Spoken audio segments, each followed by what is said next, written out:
Hello, beautiful humans. I was just at the coffee shop and a man came in.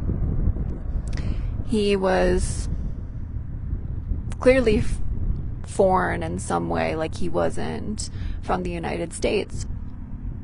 And because of that, he had an accent. And when he was talking to the woman at the counter, she was having difficulty understanding him. He was also kind of mumbling and his voice was quite low. And so she was like, "Hey, could you speak up so that I could hear you?" And she's asking these things very respectfully. What happens is that this man starts to harass her. He starts to be like, basically like, "You should go get your ears checked. You should probably work on your ability to hear." And she's like, "I don't typically have this issue. Like, I hear other people just fine." And so she takes his order, which even before being able to take his order, he was ongoingly harassing her and instigating, right? We have to also take this into context that this is the place that she works. And so standing up for herself in a certain way, it's almost like expected that she doesn't. This man had continued to harass her until finally she's able to get his order and she starts working on it. Now, I'm paying attention to this situation. And I'm going, I don't like this, but I'm just observing, I'm watching. She starts making his drink, and instead of just like sitting down waiting for his drink, he follows her around the counter and continues to speak down to her. And he's saying, "You really need to work on your vibration," right? He's saying like all of these just like crazy things because she's not the problem in the room. Sorry about the noise, you guys. I'm outside having my oil changed right now. So she's not the problem in any way, shape, or form. This man is harassing her, and he's doing so consistently. He's not letting off the gas at all. So what I did was I approached the counter. I do this sometimes in public spaces. Like, let's say that in a grocery store there's a parent and they're screaming at their children. I'll just walk right up to them and I'll just stand there and I'll look at them. Because the thing that we don't have in society very frequently, or not enough of, is eyes on abuse. People look away, people ignore, people suppress. I'm not the one. I'm illumination in the room, and I am absolutely protection of life and innocence. And so I will stand in these spaces close and I'll be like, I have eyes on this right now. I'm looking at you. Because I'm looking at you, you somehow become accountable for your behaviors in this moment in a way that society is regularly not upholding you. You step into the wrong room with the wrong bitch.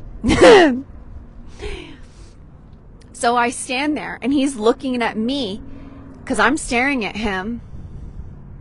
And what I'm doing is I'm standing in protection of this woman's well-being. So he starts trying to talk to me about her. And I said, "No. You need to walk away." And so now he starts coming at me. You guys want to see what I'm wearing today? It's so cute. Also part of the story.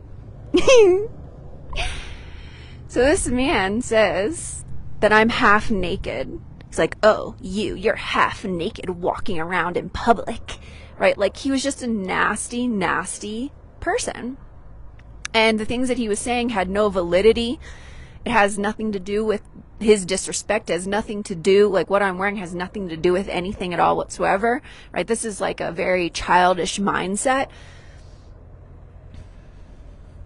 And I'm sure that this man has gone around, walking around this world, being disrespectful ongoingly in this way, and has not had people actually stand in to be like, no, or to protect those that he is abusing. So what happens is he gets away with it. Okay, now I'm bringing this in as an example. It just happened in my real life in this moment, but I'm bringing it in because there's larger collective issues that are taking place.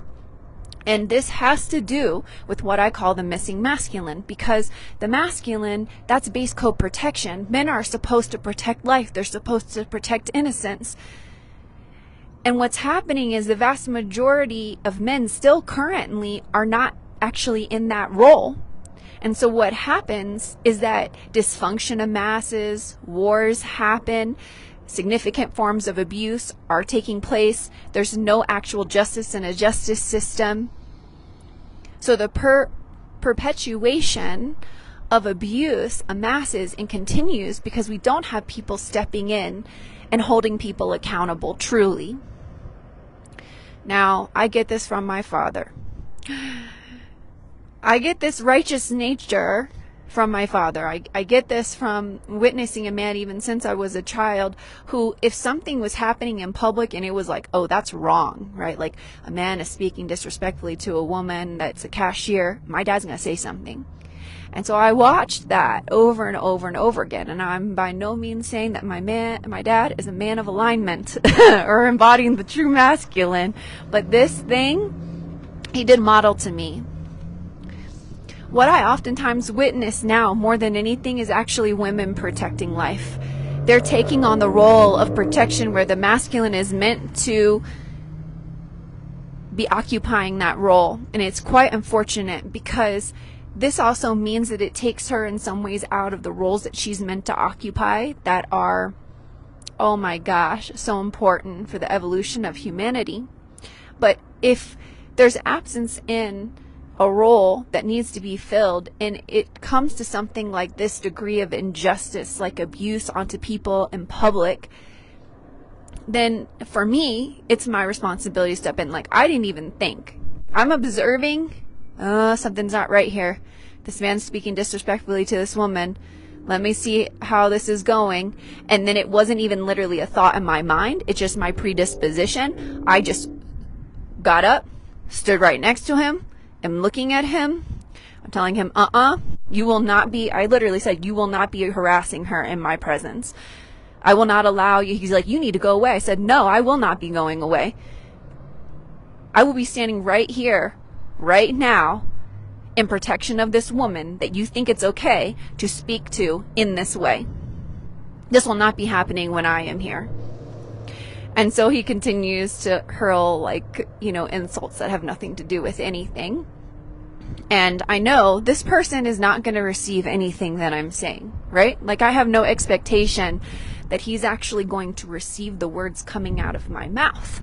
He wouldn't have become the person that he currently is if he was willing to listen and receive and take ownership and accountability and shift his behaviors and become aware. But I am going to make sure that this woman is safe and that she's protected and someone is caring for her and she doesn't feel like she's alone and she's just going to be abused by someone in public and no one's doing anything about it.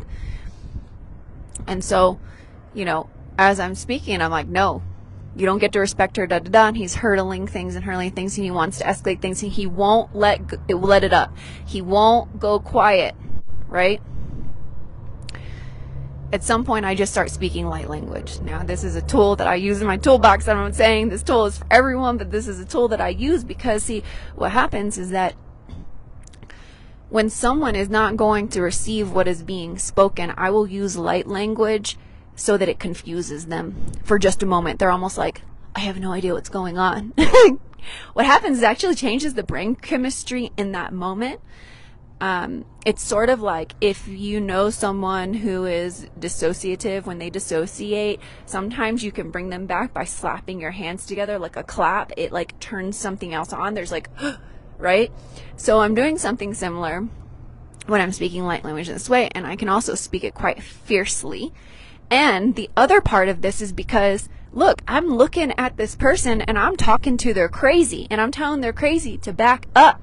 So part of it is also, okay, so I will match your crazy and I will take it up a notch. You done approached the wrong bitch. So there's a multitude of reasons why I do this. A last and final reason why I do this is because light language is an energetic language. So when I know someone's not going to receive the words coming out of my mouth, what I will do is I will use light language so that there's an energetic backing of what I say, and the energetic is the forward-facing thing that I'm expressing. And the deeper truths, the deeper things that even I maybe would say, but even behind that is all backing me. So I'm allowing truth to be in the room in a way that they would refuse it, but they have to in some way accept it because they can't actually understand the words coming out of my mouth. So now as this is happening, we've got the girl behind the counter, we have me at the small coffee shop, and then we have this one guy that was standing there. And he hadn't picked up that something was occurring, right? But I did. Why? Let's talk about that because it matters. Women's systems are very, very sensitive. They're also built differently. They're built to detect threats in the room. Now, the other part of this is that women in this society where there's a missing masculine component and a lack of protection, their systems of sensitivity have had to actually increase in their hypervigilance and sensitivity to identify where threats are in the room. So it makes sense that this man didn't necessarily track. He was like doing work and stuff. I'm not, putting anything on him here. I'm just saying, like, let's look at this in a kind of more collective way and how this is operating because it matters. And so when he did realize, because now, I'm talking to this guy out loud and he's saying ridiculous things and trying to insult me and, just being so weird and persistent, like it could have stopped, but he wouldn't let it stop. This man, he looks at him. The crazy man looks at the guy that was sitting down working, almost to be like, hey, back me up, guy. We got to talk about that moment. Because this is also commonly what is happening. And I'm so grateful that this man was like, no, you're not going to get my approval. Like, you're being disrespectful, right? So now he's stepping into his role in this moment, which I deeply appreciate so much. We need more of this. But we got to look at that moment where the crazy guy who's being abusive looks at another man in the room to get his approval, because this is what is happening ongoingly. There's like the dysfunction of male conditioning under a patriarchal matrix, which converts protection, the true role of the true masculine, into something like predation. And it says, hey, what we need to do is protect the predators. We need to protect the patriarchal matrix, for example. The thing that is harming all of life, that's what we need to protect.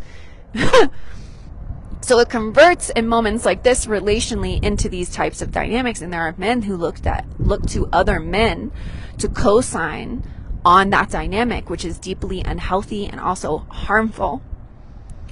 Fortunately, again, this man was not willing to co-sign on this other crazy man's abusive behavior and his harassing of this woman. And instead, that meant we've got the girl behind the counter who is like, thank you so much. She thanked me multiple times. Thank you so much for saying something. Thank you so much for, like, I'm going to use my own words here, but standing in protection of me. And the third time I want to say that she said this, I said, well, here's the thing, is like, there's a lot of abuse that'll happen in public and it's being normalized and accepted. And so no one is actually stepping in protection, especially relative to women, where it's more commonly happening towards women. And when I'm in the room, I'm not going to let that happen. Again, I'm a bad bitch. Like, if you are the innocent, if you are the pure-hearted, if you are just simply someone is being harmful towards you, I'm not going to sit there in silence. I'm not going to sit there and watch. This is very, very deeply traumatic. There's research that talks about this actual form of trauma, which is not just a trauma of the experience that's taking place in real time, but the trauma of other people being there, witnessing of it, not doing anything to stop it, that becomes a more deeply embedded trauma than the original trauma itself. I care for life. I protect life. And if men are not going to step in, I'm going to step in, because innocence deserves to be protected and abuse needs to be held accountable. The last thing I'm going to say here, I know that my system is built kind of different. And in this way, it's even built a bit different. Because as much as my father taught me about standing in moments of protection in public and standing for what is right, my dad also, in my childhood and my story, was very much so like the perpetrator in my life. Now, don't make assumptions about what that means. You know, like he does have a heart, but my father was an alcoholic, and so there were things that happened that were certainly abusive in my childhood. And what would take place even when I was really, really young, like I'm talking, I remember all the way back to like 5 years old, he'd be saying something, and I'm going to label it this or identify it this way. It would be something coming from his shadow material, his conditioning, his patriarchal imprinting, something he would say, and I'm like, that is not right. That is not true. And I would be like, that is not true. Well, that continued with me as I grew up. And let's like take this now into like adolescence. And me and my dad would get in the biggest fights because he would say something. I'm like, that is not true. And that is not right, right? Like that's your shadow. That's your childhood trauma. That's your masculine conditioning. And I'm using the words that I would use now, not then, but I would still be like, that's not right. And though my father, because he was an alcoholic, he also had rage issues, and I knew, oh my gosh, this could become quite violent onto me, I still stood in truth. I've been doing this since I was a child. So you bet your ass that if I see some woman or anyone, a child, anyone, being harassed and abused in public, you done met the wrong bitch today, because what you are doing will be illuminated.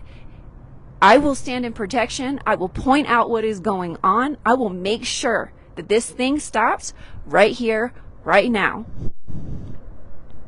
Okay, I hope this share has been supportive to you. If it has, feel free to let me know in the comments how. As always, so much love to each and every one of you.